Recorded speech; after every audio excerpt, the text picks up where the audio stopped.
Istiqama Swahili TV, busati la elimu na hekima. Baada ya kumshukuru Allah subhanahu wa ta'ala na kuweza kumtakia rehma na ziada za khairi mtume wetu kipenzi chetu Muhammad sallallahu alayhi wasallam. Leo kumbusho wetu wa leo tutaweza kukumbushana katika ile aya iliyopo katika Qur'an tukufu. Allah subhanahu wa ta'ala aliposema baada a'udhu billahi minash shaitani rajim, lan tanalu albirra hatta tunfiqu mimma tuhibbun wama tunfiqu min shay'in fa inna Allaha bihi alim. Allah subhanahu wa ta'ala ameanza katika aya hii na lan, herufi ambayo kwamba ya kukataa, kwamba lan tanalu albirra, hamtoufikia wema, hamtoweza kupata au hamtoweza kufikia albirra, wema. Na neno hili wema wamefasiri maana zaidi ya moja. Wako ambao kwamba wamefasiri kwamba albirra maana yake ni wema, na wako ambao kwamba wamefasiri albirra kwa maana ya janna, pepo. Wale ambao kwamba wamefasiri kwa maana wema, basi wema ndio ambao kwamba unamfikisha mtu katika pepo, kwa maana maana zote zina lengo moja. Na wale ambao kwamba wamefasiri kwa maana ya pepo, basi hawa wamesema kama hilo ndio lengo ambalo kwamba mtu au waja wa Allah subhanahu wa ta'ala wema wameandaliwa. Kwa hiyo waliofasiri kama ni wema ni njia ya kuelekea peponi, na wale ambao kwamba wamefasiri kwamba ni pepo, basi ni lengo ambalo kwamba anatakiwa mtu alifikia, na hiyo si nyingine ni pepo ya Allah subhanahu wa ta'ala ambayo kwamba ameiandaa kwa ajili ya waja wake. Kwa hiyo Allah subhanahu wa ta'ala akasema lan tanalu, hamtoweza kupata, hamtoweza kufikia albirra hatta tunfiqu mimma tuhibbun, mpaka mutoe katika vile ambavyo kwamba mnavipenda. Ndugu Islam, katika neno hili tunatakiwa tuzingatie na tuweze kuchukua mazingatio yaliyo makubwa. Kwa hiyo mtu anatakiwa atoe kile ambacho kwamba anakipenda, sio kama yalivyo mazoea baadhi ya watu au ada au mila za baadhi ya watu, wingi katika watu, kwamba mtu akishaona kitu hichi hakimfai tena au kitu hichi mimi sina shida nacho, ndiyo anaweza kukitoa kitu kile.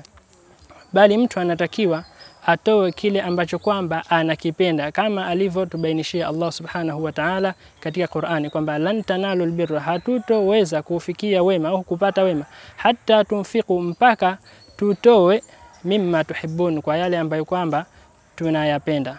Kwa hiyo ndugu Islam, unapenda mali yako, basi itoe mali hiyo ambayo kwamba unaipenda kwa ajili ya Allah subhanahu wa ta'ala, kwa ajili ya kuchangia. Ukisikia sehemu kuna sadaka, kuna kitu kinahitajika cha khairi, basi toa mali ile.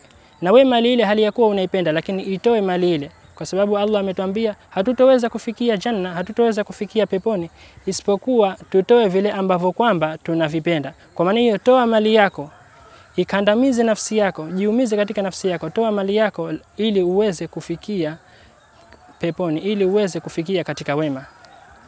Vile vile tukiangalia upande wa masahaba jinsi gani walikuwa muhajirin, waliweza kuhama kutoka Maka, waliacha ambavyo kwamba wanavipenda, lakini walitoka kule kwa ajili ya Allah subhanahu wa ta'ala.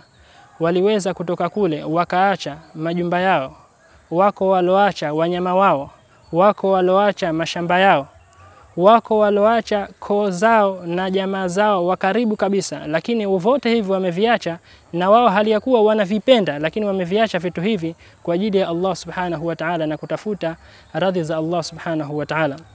Vile vile ukiangalia waliowapokea hawa muhajirin walipokewa na ansar. Jinsi gani? Tuangalie nao ansar walitoa vile ambavyo kwamba wao wanavipenda. Baada ya kufika kule, muhajir hana mali isipokuwa ni kivazi ambacho kwamba alikivaa na baadhi ya mizigo ambayo kwamba ilikuwa inaweza kumsaidia kipindi cha safari yake kutoka Maka kuelekea Madina. Lakini baada ya kufika kule, ni jinsi gani walijengwa na mapenzi, wapendane baina ya wao, na wakafahamishwa, wakafahamu mpaka wakaweza kutoa vile ambavyo kwamba wanavipenda.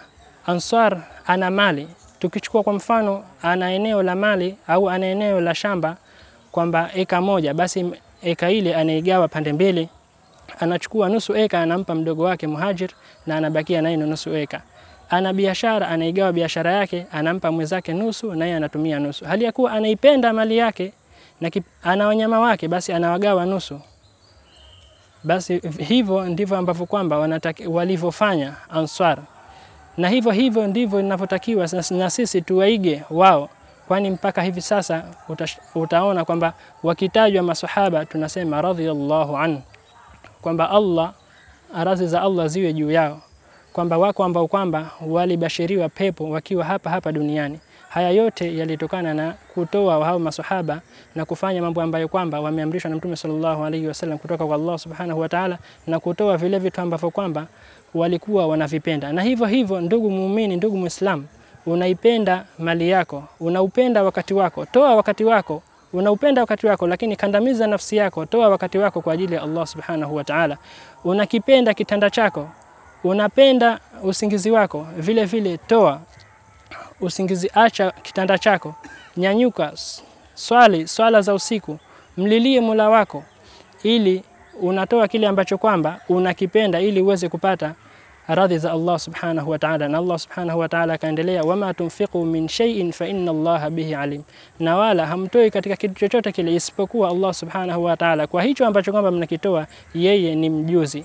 Ikiwa umetoa kitu hicho kwa lengo la kutafuta radhi za Allah subhanahu wa ta'ala, unatoa kitu hicho kutekeleza amri ya Allah subhanahu wa ta'ala, basi utapata malipo ya khairi, kwa sababu Allah yeye hakimfichiki kwake yeye kitu chochote kile. Na ikiwa umetoa kinyume chake kitu hicho kwa ajili ya kujionesha, kwa ajili ya kufanya ria, au kwa ajili umetoa kitu hicho ili watu wapate kukuona au upate kupata jina mbele ya watu, basi itakuwa umekula hasara, kwa sababu Allah subhanahu wa ta'ala hakifichikani kitu chochote kwake yeye.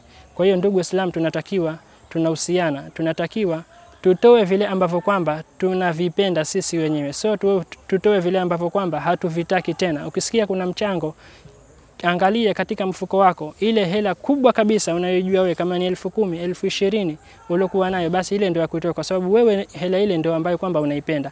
Usitoe kile ambacho kwamba wewe huna shida nacho, toa kile ambacho kwamba wewe una shida nacho, na toa kile ambacho kwamba wewe unakipenda ili kuweza kupata radhi za Allah subhanahu wa ta'ala. Tunamwomba Allah subhanahu wa ta'ala atujalie ni wale ambao kwamba tunasikiliza maneno mazuri na pamoja kuyafanyia kazi. Tunamwomba Allah subhanahu wa ta'ala atuwafikishe na kutufanyia wepesi kuweza kutoa vile ambavyo kwamba tunavipenda, na kulazimisha nafsi zetu kutoa vile ambavyo kwamba tunavipenda ili kupata radhi zake Allah subhanahu wa ta'ala. Wassalamu alaikum wa rahmatullahi wa barakatuh. Istiqama Swahili TV, busati la elimu na hekima.